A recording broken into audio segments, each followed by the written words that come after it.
This is 99% Invisible. I'm Roman Mars. It's the end of 2021, if you can believe it. And that means it's time for our annual mini-stories episodes. Mini-stories are joyful little stories that come up in our research for another episode, or maybe they're just some fun things someone told us about that we found really interesting, but they didn't quite warrant a full episode and many months of hard reporting. But they're great 99PI stories nonetheless.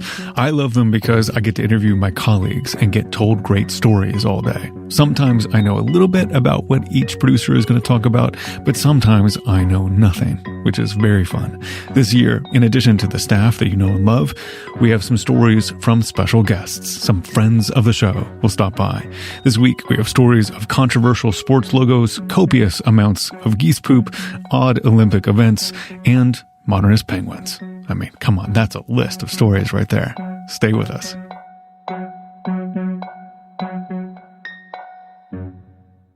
So I'm here with producer Chris Berube. Hey, Chris. Hey, Roman. So what do you have for us? So, Roman, it is the most wonderful time of the year. It is NBA basketball season. Isn't that like 8 months out of the year? It is, but that doesn't mean it's the majority of the year and also the most wonderful time of the year, in my opinion. Roman, we've talked about branding and logos on the show before, and today I want to talk to you about a logo that is overlooked sometimes. It is the NBA logo, so it's the logo for the entire league. Take a look. I've sent it over. Okay. Tell me what you see. Okay, so it is the NBA logo I have seen. I think probably many other people have seen. It is blue and red, and it has the sort of silhouette of a basketball player, like sort of, you know, he's kind of like in action, has a ball in his hand that says NBA below it. If you have ever seen an NBA logo, this is the one you've probably seen. So, Roman, the NBA logo, it's elegant. It's also pretty simple, right? Mm-hmm. It's kind of generic. It's just a person playing basketball. Like, nobody's going to want to wear that on a t-shirt or a hat, right? Okay. Would you be surprised to know this logo is the topic of hot debate among basketball fans? Well, I would be surprised. Yeah, it seems very anodyne, very basic. Buckle up, Roman. I have a story for you. So okay. I called up the sports journalist named Morgan Campbell. We started talking about league logos, and he told me they fall under two categories. You either have a shield. When you look at Major League Soccer, the NFL, the NHL, they all have different versions of a shield. The shield, it's just like a shield with some letters on it. It's pretty non-offensive. Mm-hmm. The second category of league logo is the silhouette of a player. So the first league to go with the silhouette was Major League Baseball. They hired a design firm named Sangren and Murtha, and a man named Jerry Dior made the logo. And Morgan pointed this out to me. There's actually a really serious problem with this logo. Major League Baseball has, a silhouette in red, white, and blue, of course, of a guy who is either about to hit a baseball that's out of the strike zone high because it's headed for his shoulder, or is about to get hit by a pitch and go take first base. Once he pointed that out, I was like, oh yeah, there's no way he's hitting that ball. That's way too high. It's way high. Yeah, it's just... So despite the ball being a little too high, this was a very popular logo when it launched in 1968. And around the same time, the NBA was looking to get its own logo. Mm-hmm. So a designer named Alan Siegel makes up this silhouette of a man dribbling a basketball. But there's one big difference with this logo. This is not a generic silhouette. It's a real guy. Huh. The NBA logo, it's understood that this silhouette is from a still picture of Jerry West. Like all of these leagues, their logo is not connected to a specific player, whereas the NBA, people know, especially older people and people with long memories know that that's Jerry West. So, but how can you really tell? Like the baseball one is just like, there's like a kind of a triangle for a nose, and there's some more distinct features to the NBA logo, but how can you really tell that's a individual person in that picture? So I had the same question. I mean, it's just a silhouette. Like, how can you tell it's a specific person? And then I saw the reference photo. So Roman, here you go. I've sent you the NBA logo and a reference photo of Jerry West. Take a look. Oh, yeah. It's him, right? That's it. That's the picture. It's pretty undeniably him. It's like the ears are his. It's his haircut in silhouette. Yeah. Even how his foot is positioned is exactly the reference photo. Like, there's no denying this is Jerry West in this silhouette. So unlike you, I am not a big basketball fan. So could you tell me about Jerry West? So Jerry West was one of the greatest basketball players of the 60s. He's this legend from the LA Lakers. At the time, it makes a lot of sense that they chose him as the logo. Okay. But here's the thing. The NBA has never acknowledged that it's him.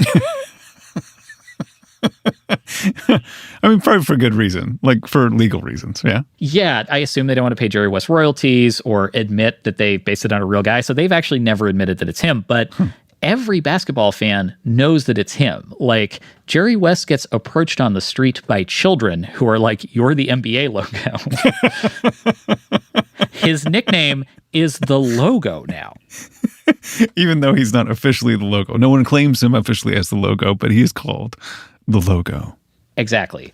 And there are some things about this that are a little bit complicated about Jerry West being the logo. Mm-hmm. So the first issue is that Jerry West played in the 1960s. That is a very, very different era of basketball. Yeah, well, what it looks like is like a snapshot, a freeze frame of the game the way people used to play it before athletes were as big and as fast as they are now. So Morgan's point is, this is not the silhouette of a modern NBA player. Like, even the posture of the silhouette looks kind of wrong for a modern NBA player. Like, in the 60s, there was no three-point line. Like, it was just a totally different game. So in that way, it's not very modern. I mean, I guess you could argue that, it's really hard to come up with a generic logo that's modern. So, maybe having an old picture and preserving basketball history in some way, there's something logical about it, Yeah, it's like maybe you could argue it's a way to preserve the history of the sport, to acknowledge a different era. Mm-hmm. This brings us to the second problem, which is a little bit awkward. It's that Jerry West is white. And at the time, most of the NBA players were white. And today, about 3/4 of the players in the NBA are black. So a few NBA players have actually brought this up as an issue. They're saying, well, most of the NBA players today are black. We're being represented by a logo of a white person. Like, what kind of a message does this send, right? Yeah, that's fair. Yeah. Then there's the third problem, which is that Jerry West really hates this. He hates that he is the logo. Well, why? So I tried reaching out to Jerry West for this story. He didn't want to talk to me. Like, he clearly doesn't like talking about this thing anymore that has dominated the last 50 years of his life.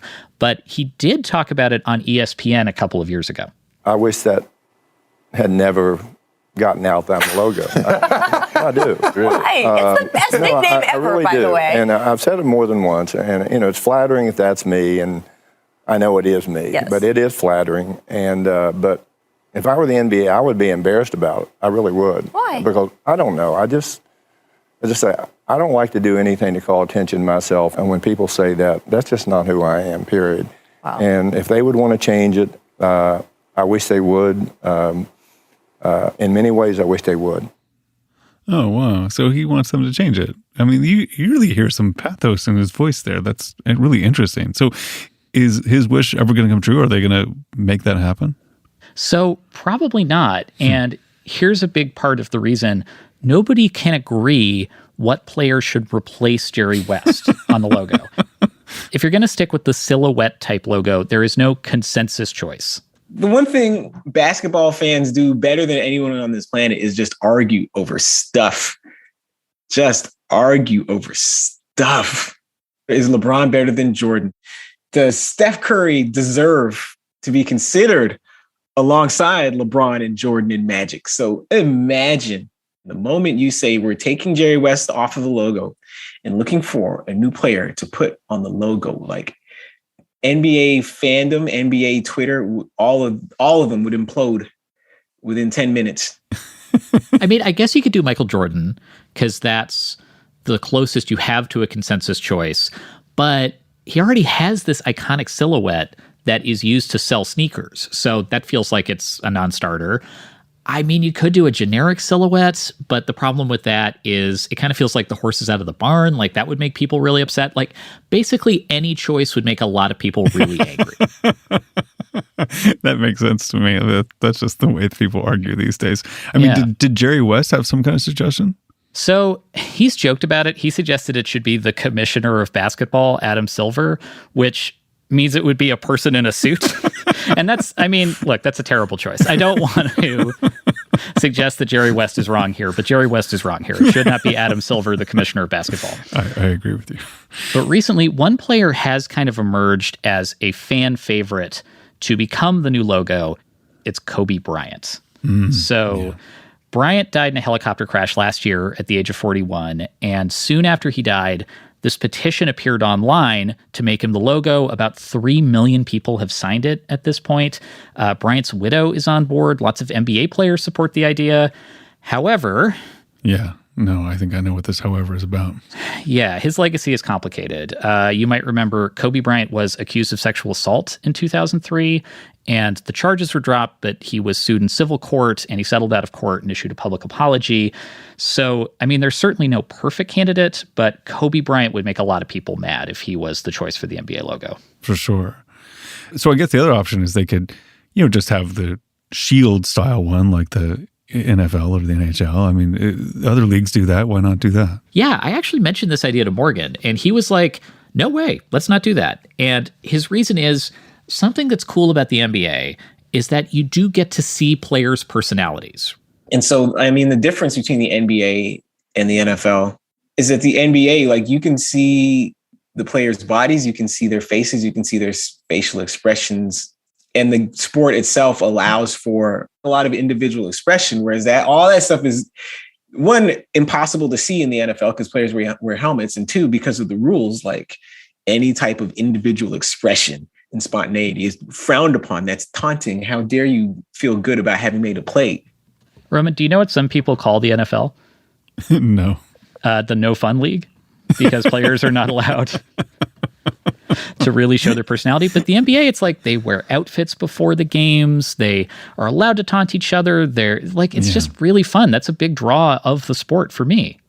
But I think I could make the opposite case that if it is a league full of personalities, that you don't want another personality on the logo to mess with the personalities that are on the court, For Roman, the shield is so boring. Have you seen it? Have you seen the NFL logo? You know what? I haven't. And I think it's probably a testament to the fact that it, isn't quite as salient as this one. Totally. And it's something that comes up on our show a lot is the idea that there's kind of no such thing as a generic design, right? Because when you're trying to make something very unspecific and uncontroversial, you're still making choices there, right? Like you're still communicating something. So yeah. There's even bias in that notion to make something generic, and it always comes through. And it just is one of the reasons why design is always so fascinating. Well, I am certainly much more fascinated by the NBA logo than I was before this started. So thank you for giving me a new way to look at it. Thanks again to Morgan Campbell, who spoke to us. You can find his writing at the CBC and in the New York Times, and he has a show on YouTube called Bring It In, which I like a lot. I would strongly recommend checking it out. Cool. All right. Thanks, Chris. Thanks, Roman.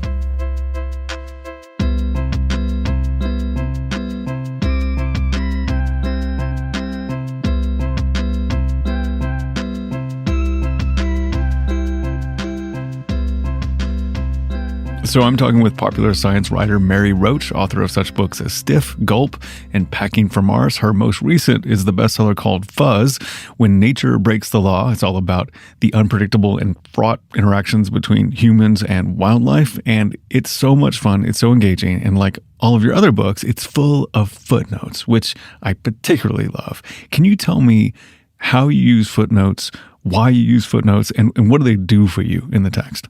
Yeah, they're not normal footnotes, Roman. They're not footnotes the way intelligent, scholarly people use footnotes. They're just moments where I have this material that I found, and I love it very much, and it cracks me up, but I can't find a way to shoehorn it in. It's too long to set it off with parentheses or em dashes. It's too much. It just derails the flow, however much flow I ever have. So I insist on keeping it in, and I put it in a footnote.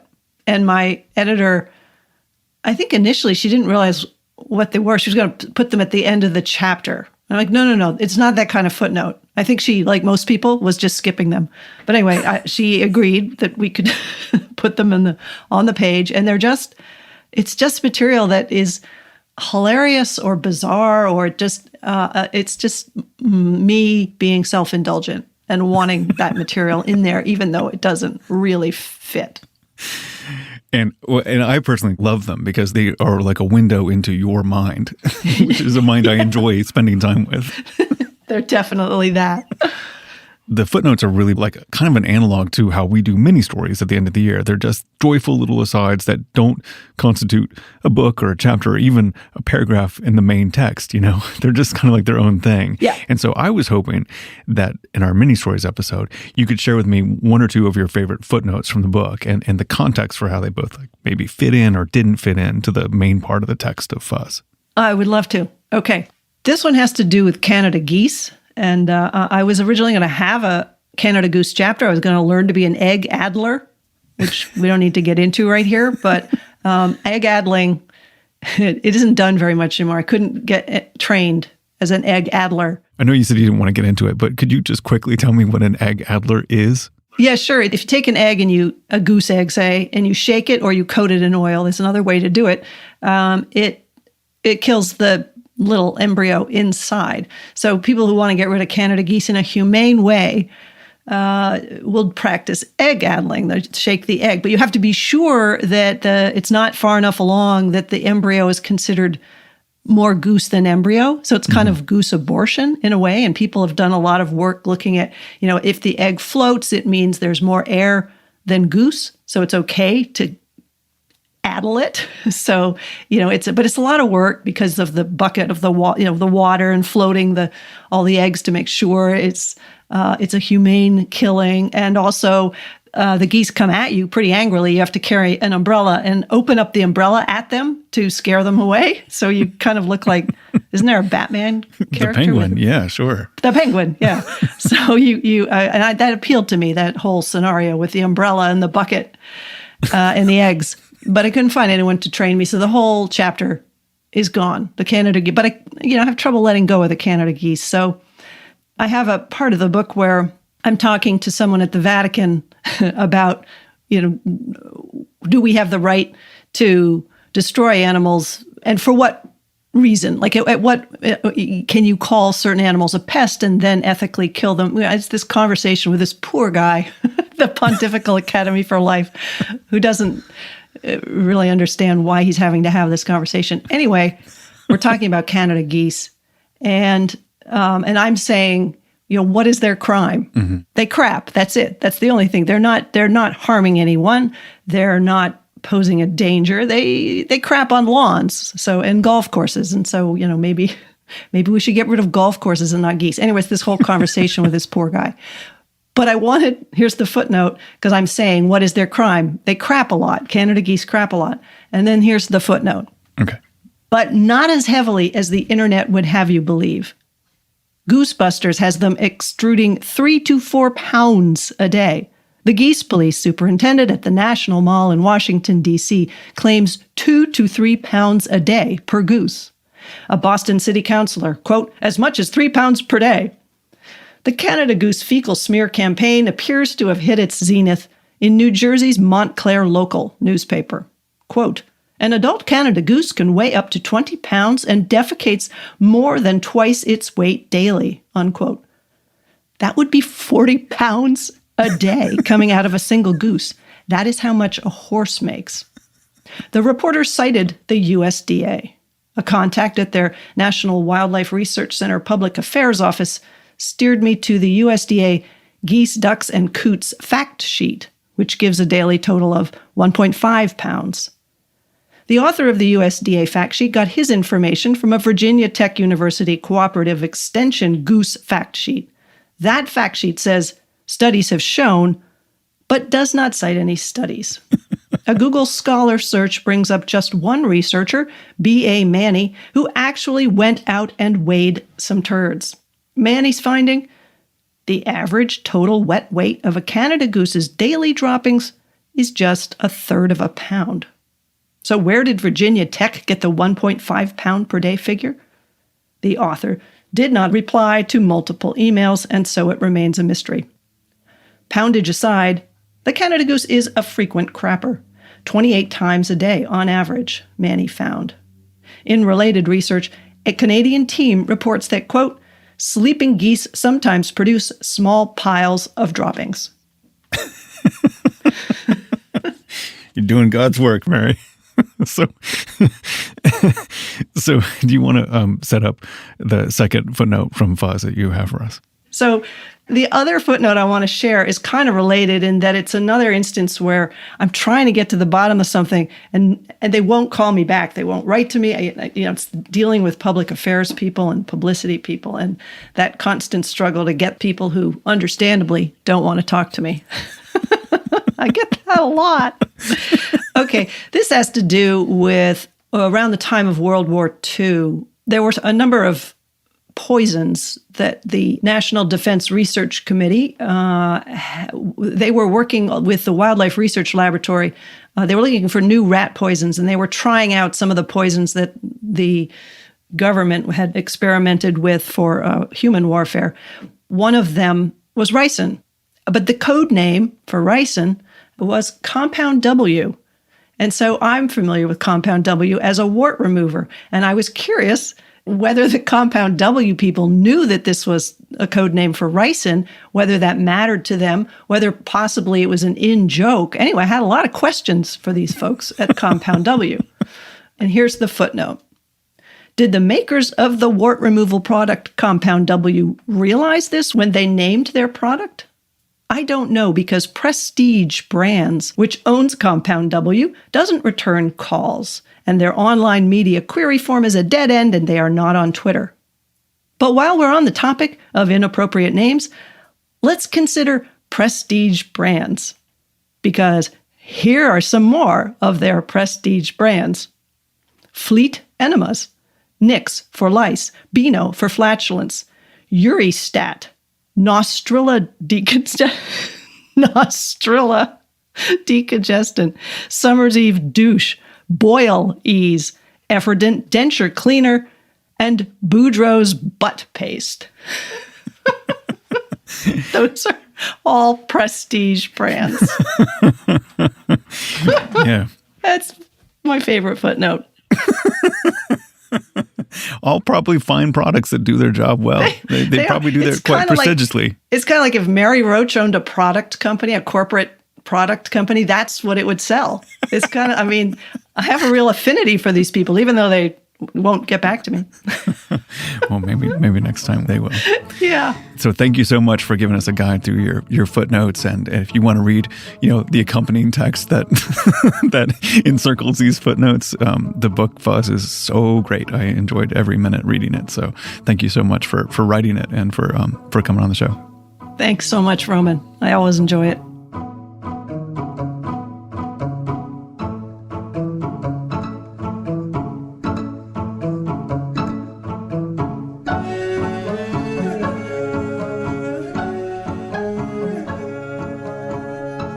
The Olympic Games seem almost timeless, going back to ancient Greece. So it can be easy to forget that the modern games as we know them today were only launched just over a century ago.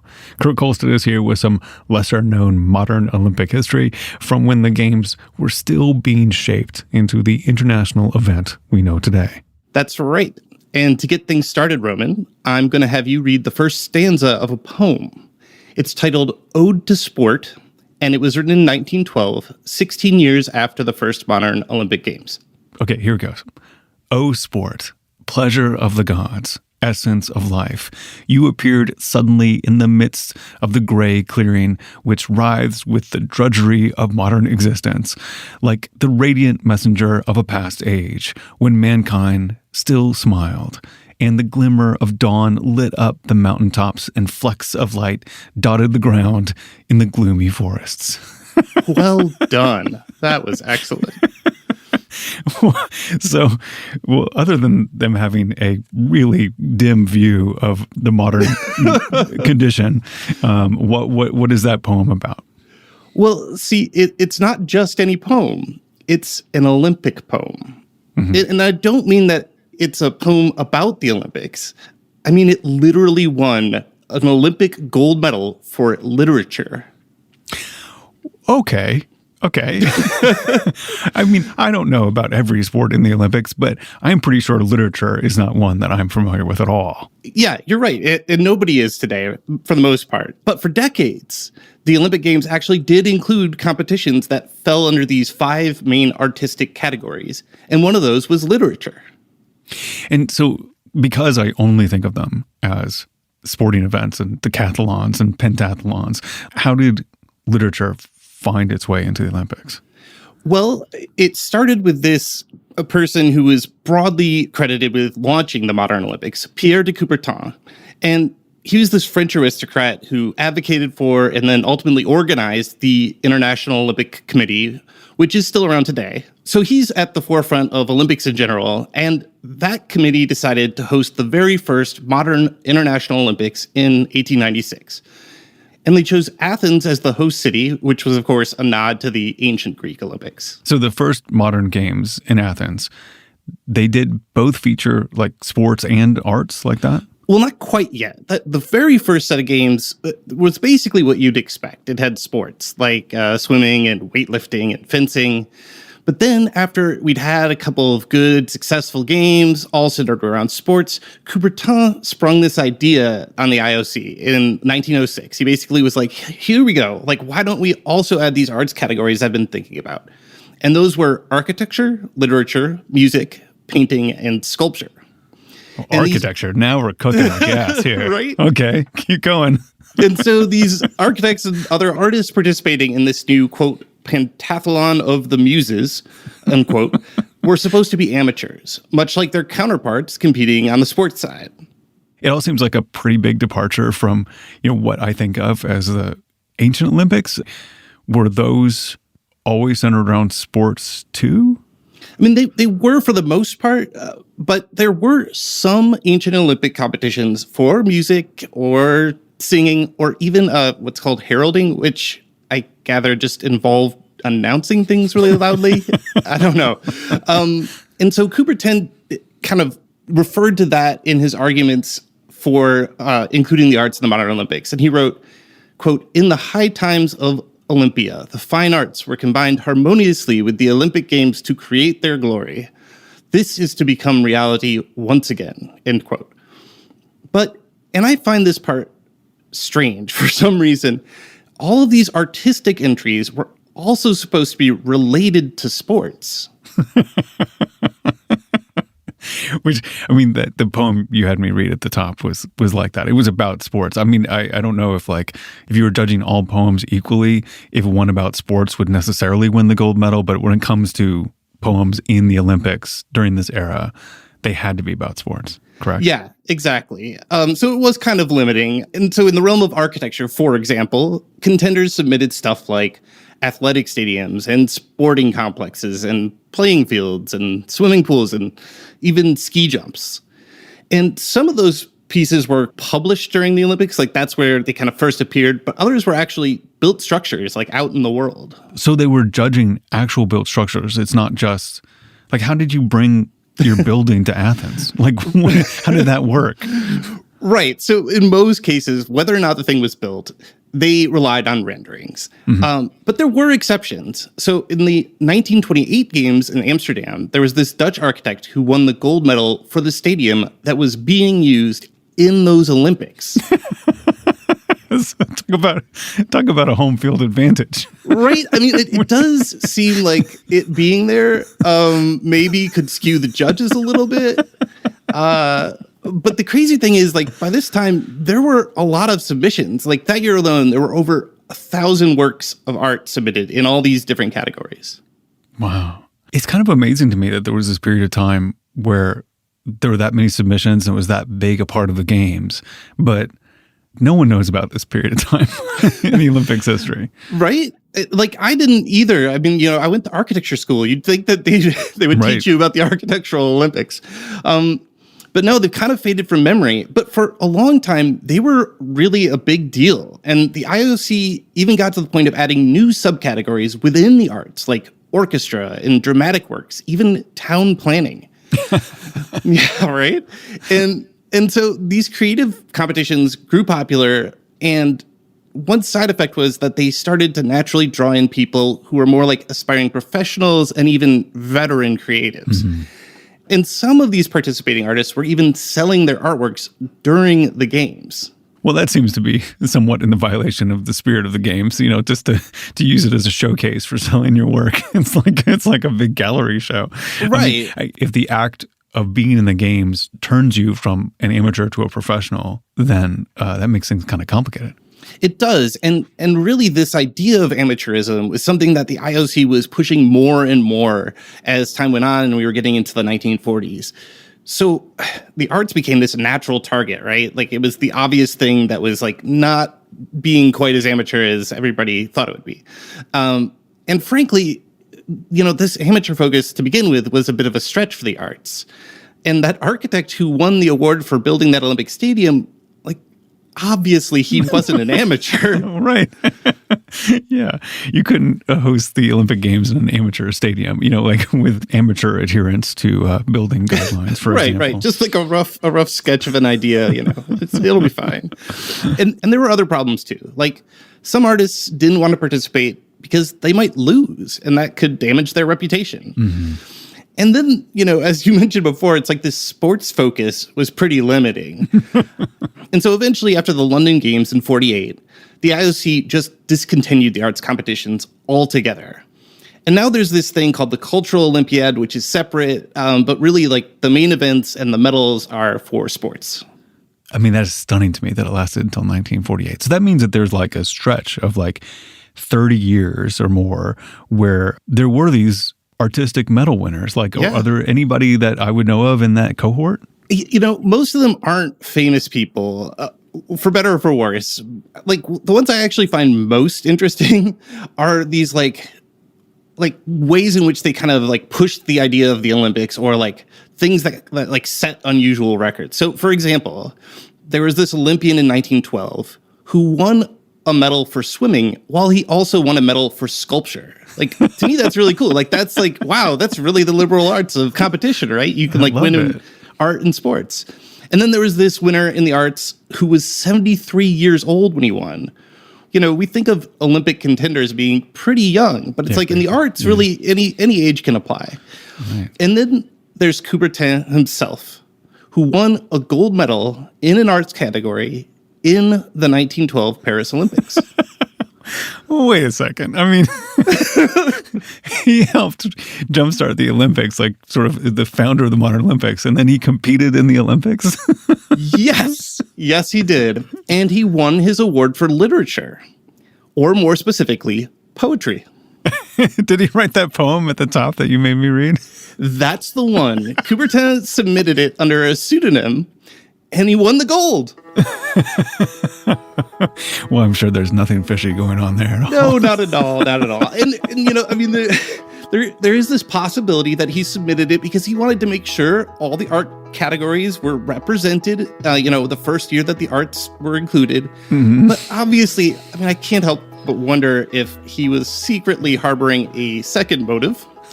He put a lot into pitching these arts competitions. So, maybe, just maybe, he knew he really couldn't compete on the sports side, but, he wanted his shot at the gold. If there was a podcast Olympics and I could get a gold medal, I would totally be into it. Oh, right? God. You could found it and then submit your work to it. It'd be the best.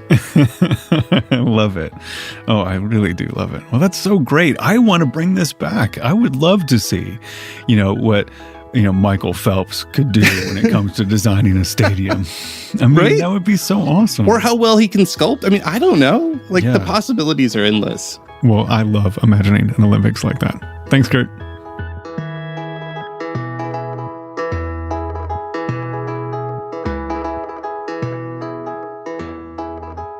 Coming up, modernism and penguins collide. After this.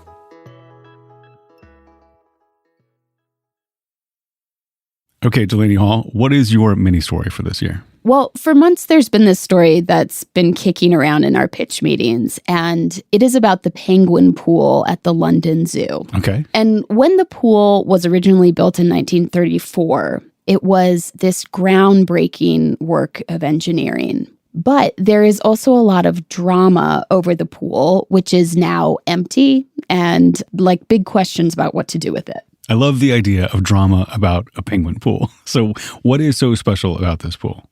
Well, I will get to that, but first, if you will allow me a brief digression into zoo history. I will always allow you all digressions. This is like, this empire was built on digressions. Okay. Well, here is the digression. So modern zoos, let's start there. Modern zoos date back to the mid-19th century. And one of the first was actually the London Zoo. Mm-hmm. It was established in 1828. And that was a time when the natural sciences were blossoming. So classification and taxonomy were all the rage, and you can see that reflected in zoo design of the time. So that's kind of where you get the idea of the cat house and the monkey house and the reptile house. So as soon as they started dividing animals taxonomically, then they started to put them in different houses. And that's still, like, you still see that in zoos today. Like, as soon as you walk into the zoo, like, the monkey house is there. Right. But the thing about zoos back then is that even though there was this growing appreciation for the natural world, zoos were basically still, jails for animals. Animals were kept tightly chained in small cages. The lifespan of the typical zoo animal was quite short. I mean, you can imagine that. That's not a way any animal should live. Was there a point where that started to get a little bit better? Or what did they start to do to change that? Yeah, by the mid-20th century, there are a couple big things happening in zoo design. One is the decline of cages with bars. Mm-hmm. So zoo designers are starting to make exhibits that are instead surrounded by moats of water. They're less explicitly cage-like.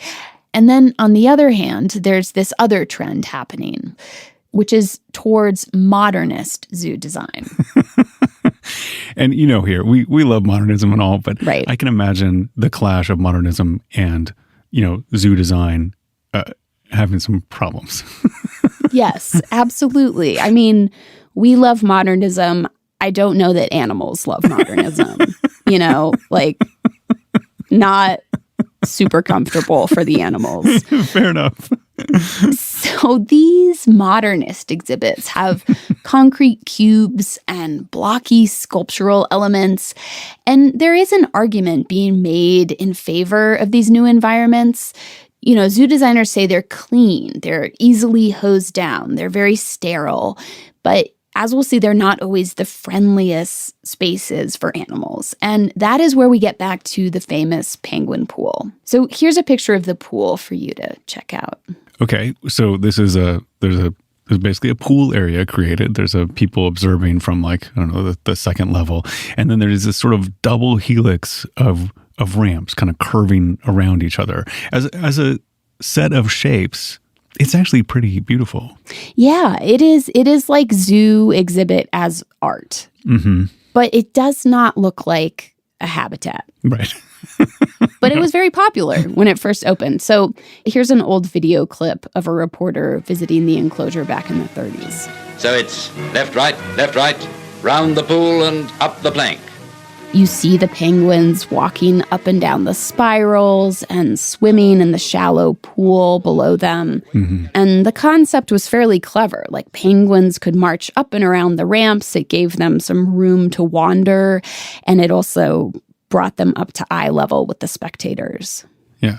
So who designed this particular pool? The designer was an architect named Bertold Lübken. But a lot of the credit also goes to Ove Arup. Oh, yeah. This is like the company Arup, the structural engineering company, is behind tons of amazing structures, including the Sydney Opera House. Lots of things. Yeah, exactly. And part of Arup's reputation came from projects like the pool. He was behind the pool's iconic reinforced concrete ramps. And the engineering firm, Kier, that Arup worked for when he built the ramps, still holds them up, many decades later as an example of their groundbreaking work. So here's one of their promotional videos. In this case, it was expertise in concrete that led to Kier engineer Ove Arup developing the groundbreaking torsion-reinforced concrete system that allows the interlocking spiral ramps to float in space. So it's pretty to look at. The ramps are amazing. It's sort of an engineering feat. The pool is still there, but you mentioned that it's empty, like that doesn't hold penguins anymore. So why did that happen? Well, this is where the controversy comes in and, where we start to see the limits of building exhibits that are more about design than about creating a livable habitat for animals. So what happened is that, kind of surprisingly, for 50 years or so, penguins lived in the pool area with few problems. We don't know if they liked living there, but they were relatively healthy. Mm-hmm. Then eventually, zookeepers started noticing a problem, which was that penguins were getting infections, specifically something called bumblefoot. Oh, no. What's bumblefoot? That sounds both like kind of cutesy and terrifying at the same time. No, it sounds like a disease that would just happen in penguins. It actually afflicts various animals, but or would happen in the Potterverse or something like that. Yes. So it is a kind of bacterial infection. And it seems like what happened is that a few decades ago, the pool was renovated. And during that process, the zoo swapped out the original rubber poolside paving for concrete. And they also added these quartz granules to make the surface less slippery. Less slippery for penguins? Why do penguins need it to be less slippery? They live on ice. I don't understand that at all. Well, but not, so they're effectively not all penguins. Not all penguins. Oh, okay. I guess they don't. But still, so effectively they're walking on this really rough surface that's scratching up their feet and then leads to infection. Yes, exactly. So the changes in the material led to wounded feet, which I think led to the infections. Mm-hmm. But it's also a little more complicated than that because a guy named John Allen, who worked on restoring the pool, he's spoken about this, and he says that the original birds selected for the pool were an Antarctic species that generally huddles together. And then when those penguins were swapped out for a species that prefers to burrow, the habitat just wasn't as well suited for them. So it seems like it was related to the redesign, but also to the changing of the species and some combination of how the species interacted with the built environment. Okay, so this guy, John Allen, he wasn't convinced that it was just the concrete causing the problem. Right. So that's part of the tension. There's this question of who's to blame for the pool failing the penguins.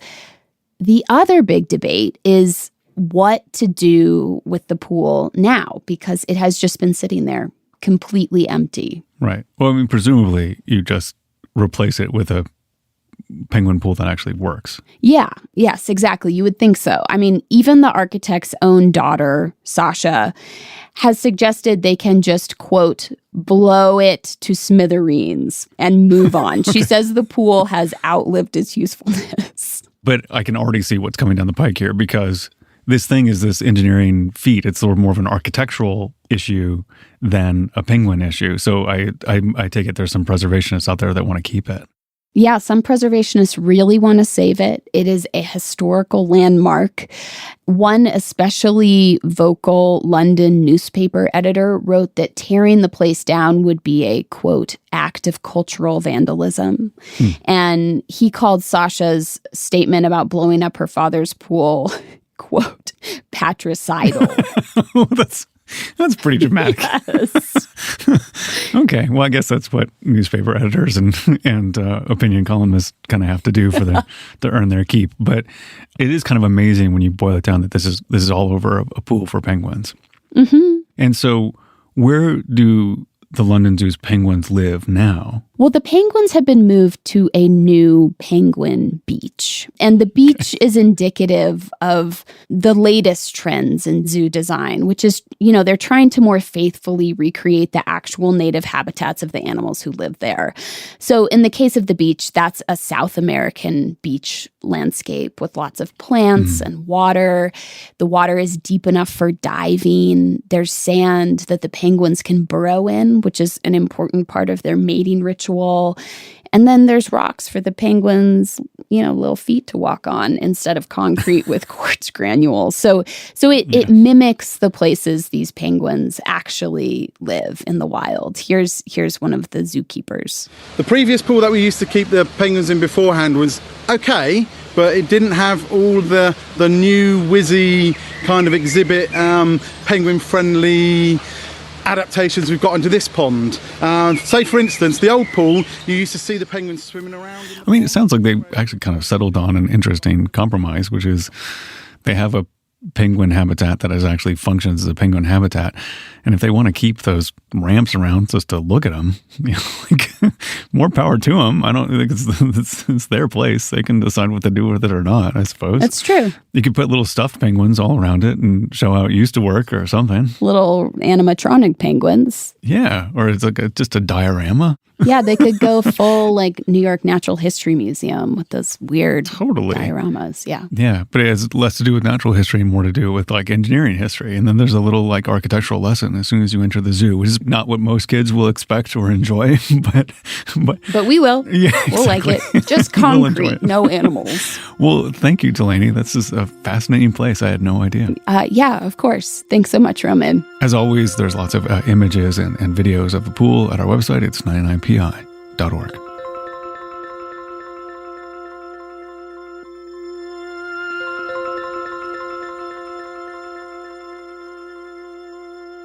"99% Invisible" was produced this week by Chris Berube, Kurt Kolstad, and Delaney Hall. Mix and tech production by Amita Ganatra. Music by our director of sound, Swan Rial. The rest of the team is Vivian Leigh, Emmett Fitzgerald, Lashima Dawn, Christopher Johnson, Joe Rosenberg, Sophia Klatzker, and me, Roman Mars. Special thanks to my old office mate, Mary Roach, who I wish I still got lunch with every day. You should read all of her books. She's the best. We are part of the Stitcher and SiriusXM podcast family, now headquartered 6 blocks north in the Pandora building in beautiful uptown Oakland, California. You can find the show and join discussions about the show on Facebook. You can tweet at me at Roman Mars and the show at 99pi.org. We're on Instagram and Reddit too.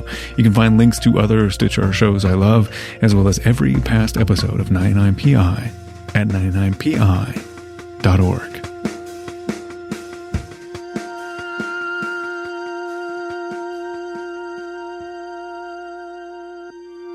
That is a wrap for us for 2021. We'll be back with a new episode of Minis in 2022. Remember, it'll all be okay in the end. And if it's not okay, it's not the end. Stitcher, SiriusXM.